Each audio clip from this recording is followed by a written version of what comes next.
Di balik sorot kamera dan tepuk tangan meriah, Bupati Pita berdiri anggun di podium, membacakan pidato kemenangannya. Senyumnya memancar, seolah dunia berada dalam genggamannya. Di matanya, jabatan adalah mahkota, dan setiap pujian adalah permata yang mempercantik namanya. Namun, tak ada yang tahu. Di balik keanggunan itu, tersembunyi kesombongan yang perlahan mengikis hatinya. Hari itu, langit Sri Kencana cerah. Tapi takdir telah menulis awan hitam yang perlahan merayap dari kejauhan. Sebuah peristiwa akan datang bukan untuk meruntuhkan gedung-gedung megah yang ia bangun, melainkan untuk menguji fondasi jiwanya sendiri. Dan ketika semuanya mulai runtuh, Pita baru mengerti bahwa tepuk tangan bisa hilang secepat ia datang. Dan satu-satunya yang tersisa hanyalah pilihan yang menentukan siapa dirinya sebenarnya.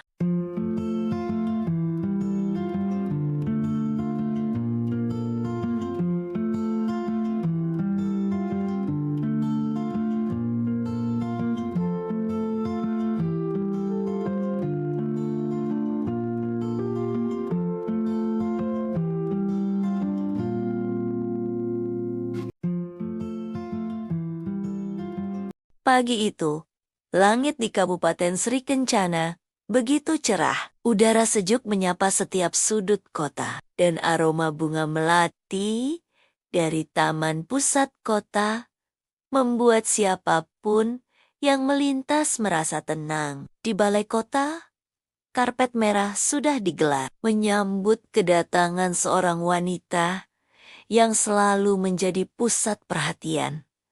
Bupati Pita Astaningrum. Pita bukanlah bupati biasa dengan rambut hitam panjang yang selalu tertata rapi, senyum manis yang seolah menyihir, dan busana elegan yang selalu menjadi bahan pembicaraan.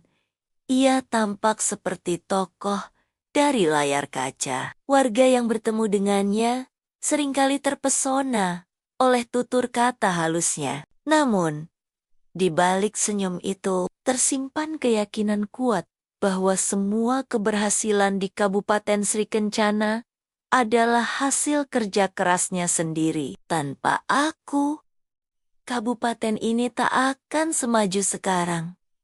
Begitu ia sering berkata di balik pintu, rapat tertutup. Hari itu, ia menghadiri peresmian jembatan baru yang menghubungkan dua kecamatan. Warga berbondong-bondong datang, membawa spanduk bertuliskan, "Hidup Bupati Pita dan terima kasih pemimpin hebat kami." Pita melambaikan tangan anggun, berdiri di panggung megah dengan mikrofon di tangan. "Warga Sri Kencana yang saya cintai," suaranya terdengar merdu. "Inilah bukti nyata bahwa di bawah kepemimpinan saya, kita bisa menjadi kabupaten terdepan di negeri ini. Jembatan ini bukan sekadar beton dan baja. Ini adalah simbol kemajuan dan kebanggaan kita semua." Sorak-sorai menggema, tepuk tangan seperti gelombang tak berujung. Semua orang terlihat bahagia, dan Pita pun merasa di puncak dunia. Di sudut panggung, seorang pegawai senior bernama Pak Sarman memperhatikan. Ia tersenyum, namun matanya mengandung makna lain, seolah ingin berkata, "Hati-hati, Bu Pita.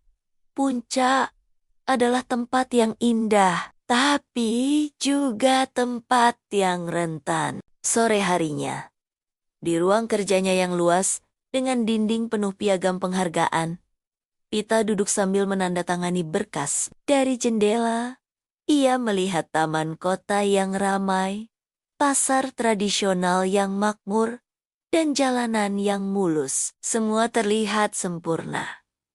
Ia tersenyum puas. "Tidak ada yang bisa menghentikan saya," ucapnya pelan, sambil menyandarkan diri di kursi kulit mahalnya. Namun, seperti ombak yang tenang sebelum badai, hari-hari penuh pujian itu perlahan akan berubah.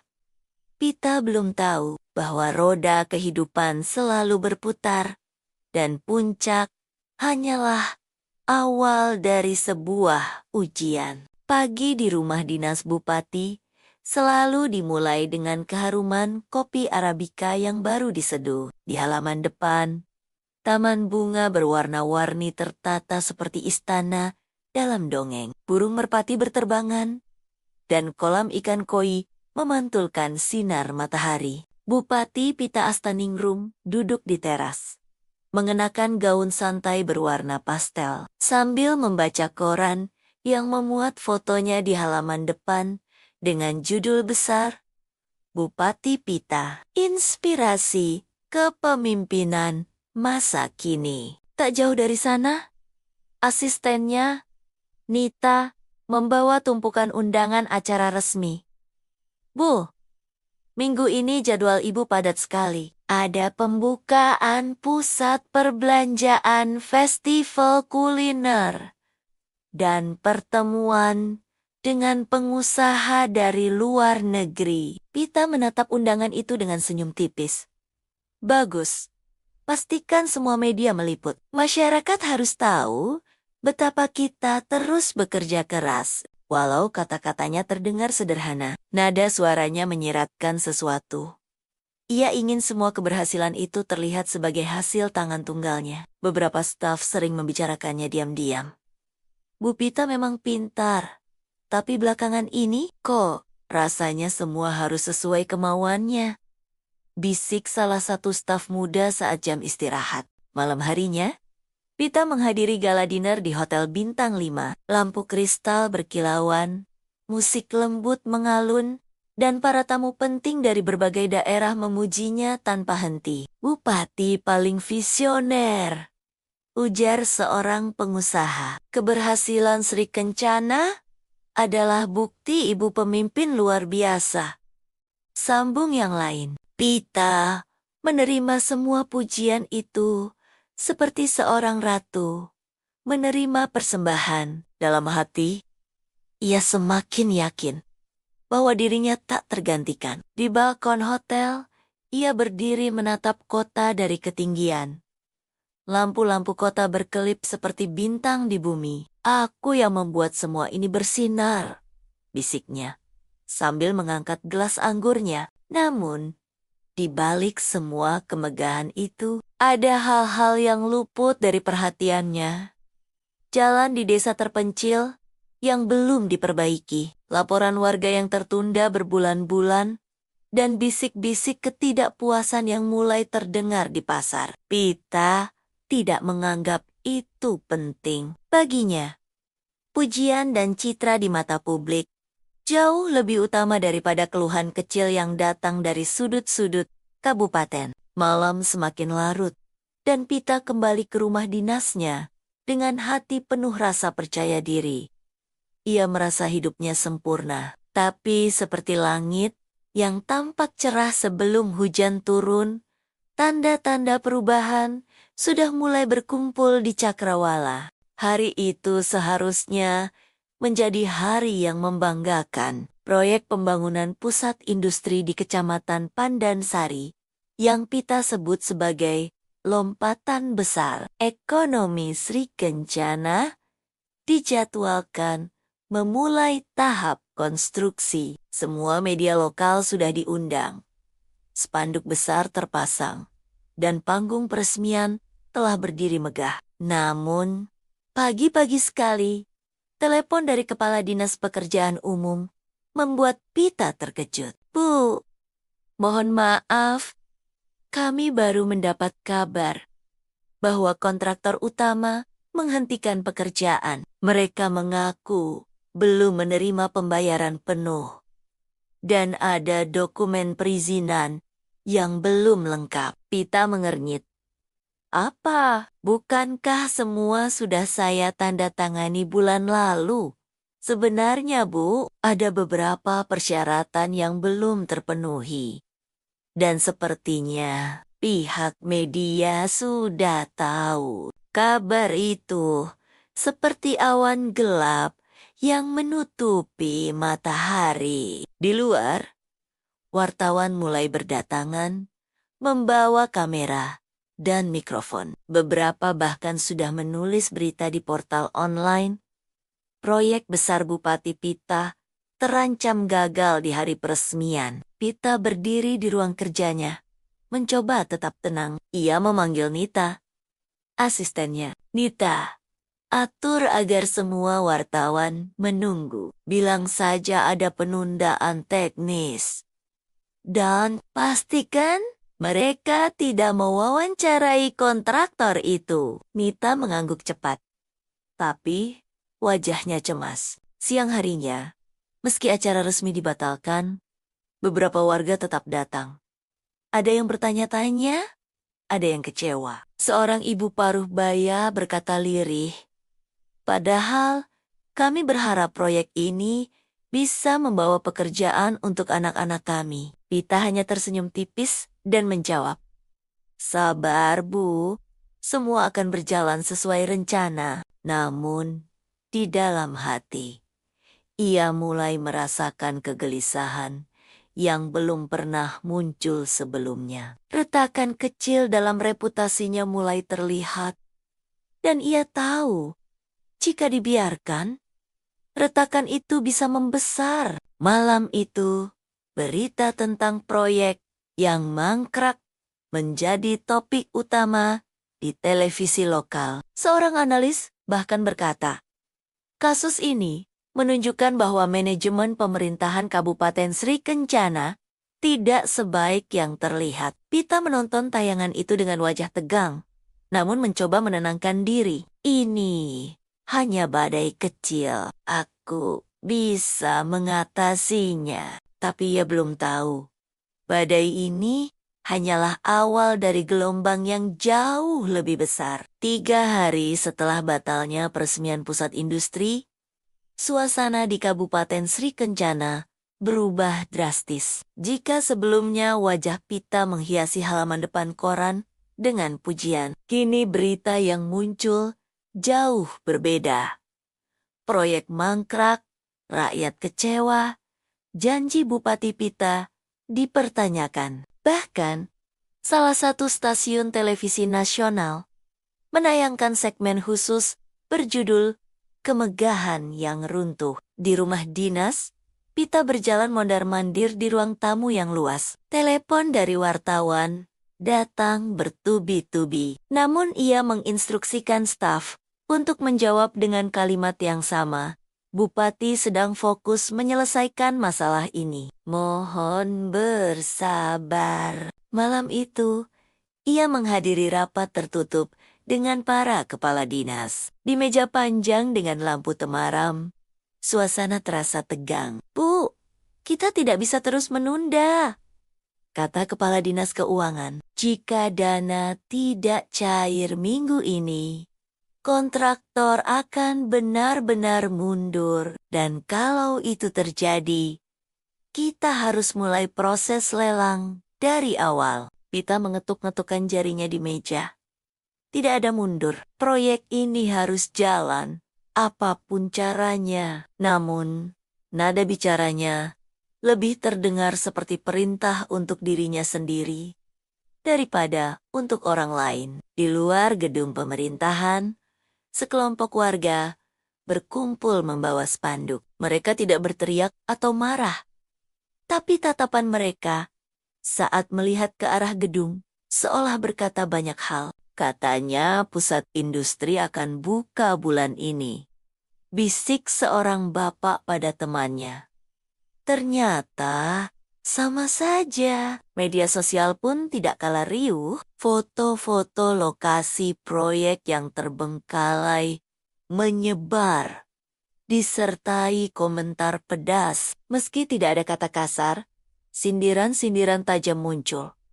Pita memang pintar bicara, tapi lapangan kerja masih mimpi. Jembatan kemarin indah, tapi kami butuh pekerjaan, bukan foto di media.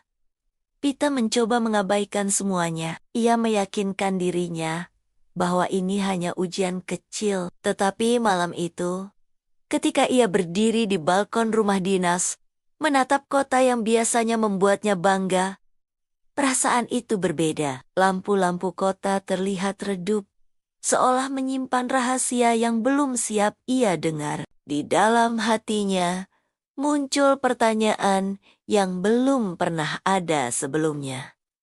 Bagaimana jika kali ini aku tidak bisa mengatasinya? Pagi itu, Bupati Pita duduk di ruang kerjanya dengan secangkir teh melati. Di hadapannya, tumpukan kliping berita tentang dirinya tersusun rapi. Sebagian besar berisi kritik dan sindiran. Ia menatapnya lama, lalu berkata pada dirinya sendiri, "Aku tidak akan membiarkan namaku hancur begitu saja." Pita memanggil Nita, sang asisten, serta beberapa kepala dinas. Kita harus melakukan sesuatu yang besar. Sesuatu yang membuat orang lupa tentang proyek Pandansari, katanya, tegas. Saya ingin acara yang spektakuler, program yang bisa langsung dirasakan masyarakat. Setelah beberapa jam rapat, lahirlah rencana ambisius, Festival Ekonomi Rakyat Sri Kencana, sebuah acara berskala besar yang mengundang ratusan pelaku usaha lokal, investor nasional, dan media dari seluruh negeri. Ini akan jadi pembuktian bahwa saya masih bupati yang mampu membawa kemajuan, ujar Pita sambil tersenyum puas. Namun, tak lama setelah pengumuman rencana ini, rintangan mulai muncul. Pertama, anggaran daerah sebagian besar masih tersangkut untuk menyelesaikan masalah pusat industri. Kedua, beberapa sponsor besar enggan ikut serta karena reputasi Pita sedang goyah.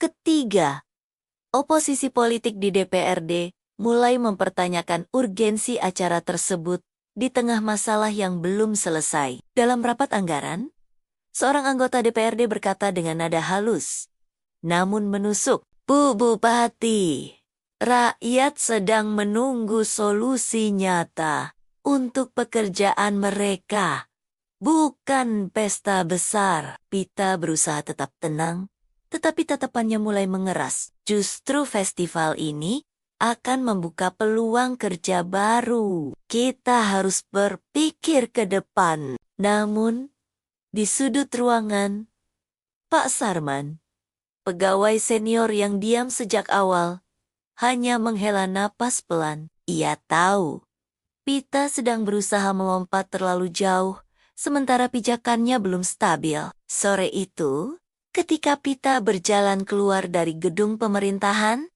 ia melihat sekelompok anak muda duduk di tepi trotoar. Mereka sedang berbincang sambil memegang ponsel, menonton video berita tentang dirinya. Katanya mau bikin festival besar, tapi proyek kemarin belum beres, ujar salah satu dari mereka. Pita melangkah cepat, mencoba tidak mendengarnya. Tapi di dalam hati, kalimat itu menempel seperti noda yang sulit dihapus. Ia sadar, untuk mewujudkan misinya, ia harus melawan bukan hanya masalah teknis, tapi juga persepsi publik yang mulai memudar. Persiapan Festival Ekonomi Rakyat Sri Kencana dimulai dengan penuh semangat. Pita memimpin rapat setiap pagi, menuntut laporan detail dari setiap panitia. Brosur berwarna cerah dicetak, jadwal acara disusun,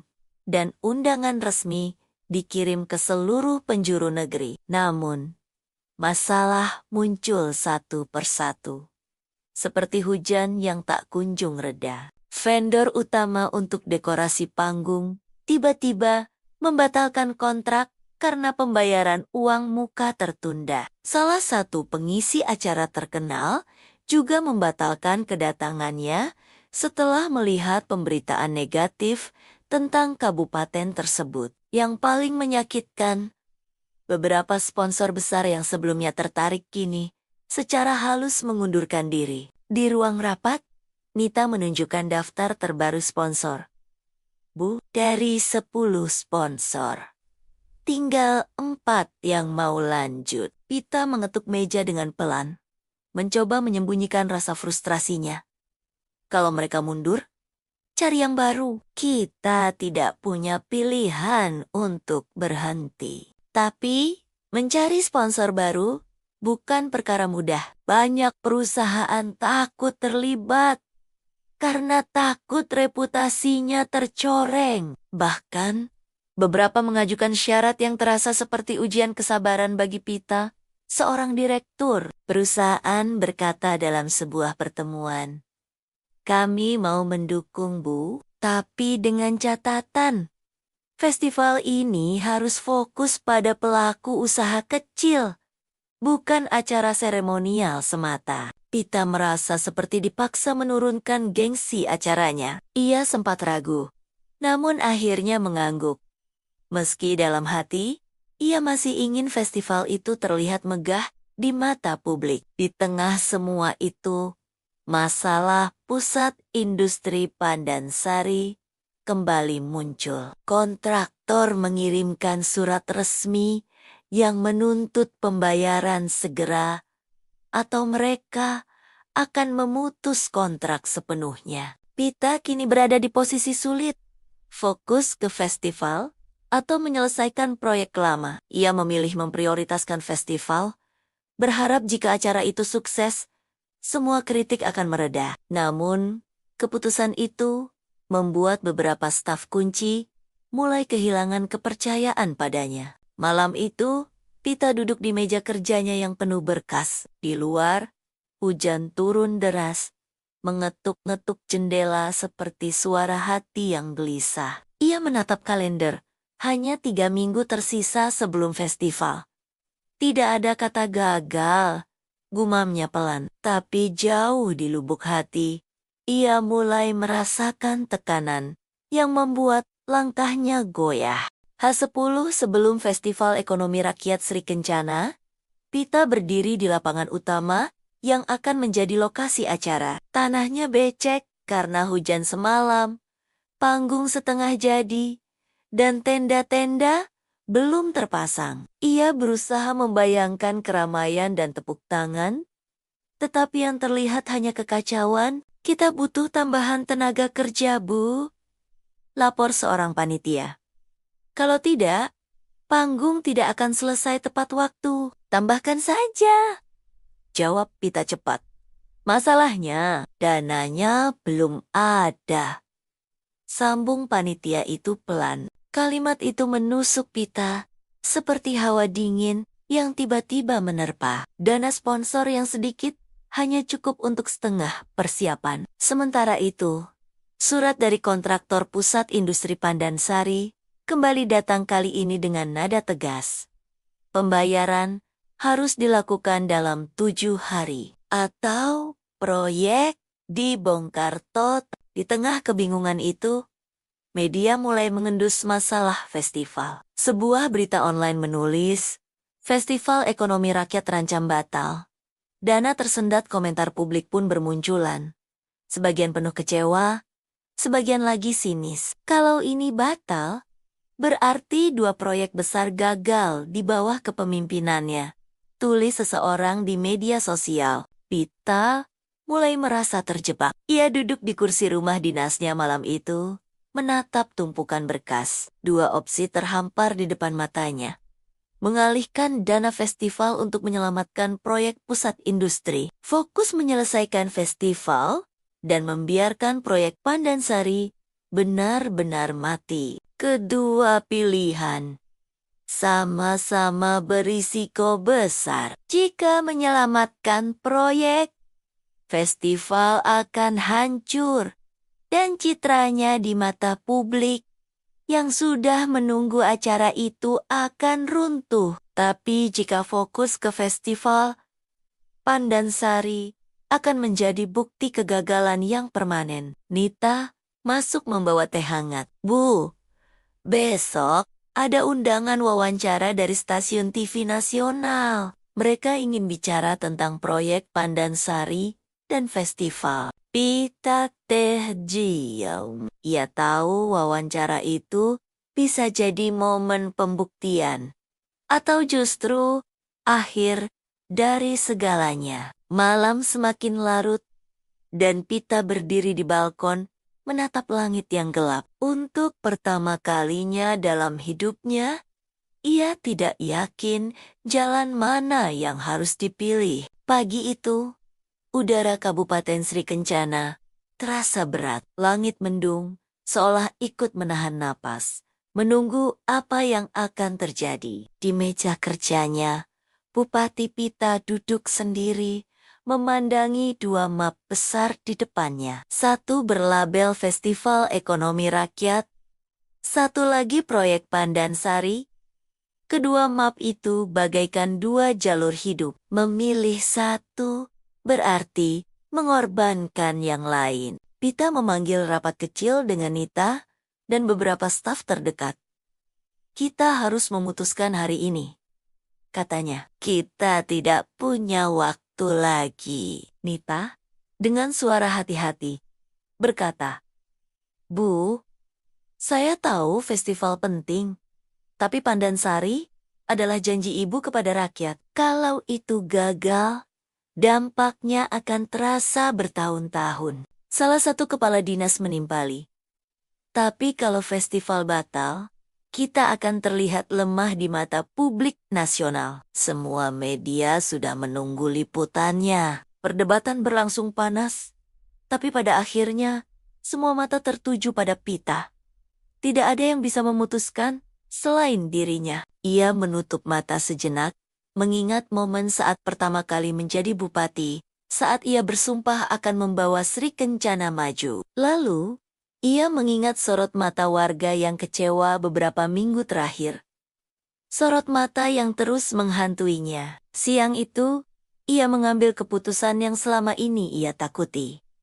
Mengorbankan festival demi menyelamatkan Pandansari. Keputusan itu berat, karena berarti membatalkan acara yang ia gadang-gadang akan mengembalikan citranya. Tapi jauh di lubuk hati, ia tahu proyek Pandansari menyentuh lebih banyak nyawa rakyat daripada sebuah pesta besar. Langkah pertama adalah menelpon semua sponsor dan media, mengumumkan pembatalan festival. Suaranya tenang di luar, tapi di dalam dadanya, terasa seperti ada beban yang jatuh menghantam. Beberapa sponsor kecewa. Media menyiarkan berita Festival Ekonomi Rakyat Sri Kencana resmi batal. Dan warganet menuliskan komentar campur aduk. Ada yang marah, ada yang heran. Tapi ada pula yang mulai bertanya-tanya. Mungkin ini tanda Bu Pita akhirnya serius menyelesaikan janji lamanya. Malam itu, Pita duduk sendirian di ruang kerja. Lampu hanya menerangi setumpuk dokumen pembayaran untuk kontraktor Pandansari. Ia sadar, ini baru awal dari perjalanan berat. Tapi setidaknya, untuk pertama kali setelah sekian lama, ia memilih bukan demi gengsi, melainkan demi rakyat. Pagi itu, suasana di lokasi proyek Pandansari berbeda dari biasanya. Alat-alat berat kembali beroperasi. Pekerja mulai berdatangan, dan suara mesin terdengar bagaikan musik pengharapan. Di antara mereka, berdiri seorang wanita dengan sepatu boots hitam, helm proyek, dan rompi keselamatan Bupati Pita Astaningrum. Bukan sekadar datang untuk berfoto, kali ini, ia benar-benar ikut memantau setiap detail pekerjaan. Ia berjalan di bawah terik matahari, mencatat kekurangan, dan berdialog langsung dengan para mandor. Kalau ada kekurangan bahan, laporkan langsung ke saya, katanya serius. Para pekerja saling pandang. Mereka tak pernah melihat Bupati Pita sedekat ini sebelumnya. Di sebuah sudut, ia bertemu seorang bapak tua yang rumahnya berada tepat di tepi lokasi proyek. Bu, Terima kasih sudah lanjutkan ini. Anak saya sudah menunggu pekerjaan dari proyek ini sejak tahun lalu, kata si bapak sambil tersenyum. Pita menatap matanya, lalu mengangguk. Saya yang seharusnya minta maaf karena sempat menunda. Kalimat itu keluar dengan tulus, sesuatu yang jarang ia ucapkan di masa lalu. Hari-hari berikutnya, Pita mengatur jadwalnya berbeda. Setiap pagi ia ke kantor, sore ke lokasi proyek, malam memeriksa laporan kemajuan. Ia tak lagi mengandalkan staf untuk semua hal, tetapi ikut mencari solusi ketika ada kendala. Saat hujan deras menghambat pekerjaan, ia datang membawa jas hujan, menyemangati para pekerja. Saat ada masalah pengiriman material, ia sendiri yang menghubungi pihak terkait. Perubahan ini mulai terdengar di telinga warga. Mereka membicarakannya di pasar, di warung kopi, bahkan di media sosial. Sekarang Bu Pita sering ke lapangan. Dulu cuma lihat di TV, sekarang benar-benar mau turun tangan. Di tengah lelahnya, Pita mulai merasakan sesuatu yang berbeda. Ada kepuasan yang lebih dalam dibandingkan tepuk tangan di panggung atau pujian di media. Rasanya seperti menemukan kembali tujuan awalnya menjadi bupati. Namun, ia tahu perjuangan belum selesai. Pandansari masih jauh dari kata rampung. Dan ia harus memastikan semuanya benar-benar terwujud. Tapi kali ini, ia sudah siap. Bukan untuk membuktikan dirinya hebat, melainkan untuk menepati janji. 6 bulan setelah hari ketika Pita memutuskan membatalkan festival, udara pagi di Kecamatan Pandansari terasa berbeda. Jalan masuk yang dulu berlubang, kini mulus beraspal. Bangunan-bangunan pabrik yang tadinya setengah, jadi kini berdiri tegak. Jendela-jendelanya memantulkan cahaya matahari seperti permata baru di tengah desa. Di halaman utama pusat industri, ratusan kursi berjejer rapi. Spanduk besar terbentang. Peresmian Pusat Industri Pandansari mewujudkan janji untuk rakyat. Pita berdiri di panggung dengan setelan sederhana, bukan gaun mewah seperti biasanya. Di depannya, para pekerja, warga, pengusaha, dan pejabat daerah duduk dengan wajah penuh rasa ingin tahu. Saat mikrofon disodorkan, Pita menarik napas panjang. Hari ini, kita tidak hanya meresmikan sebuah bangunan. Hari ini, kita membuktikan bahwa janji kepada rakyat harus dipegang. Meski sulit dan penuh rintangan, ucapnya, suaranya tegas, namun hangat. Ia melanjutkan, saya akui, saya pernah terlalu fokus pada citra, pada hal-hal yang terlihat indah dari luar. Tapi saya belajar bahwa kepemimpinan sejati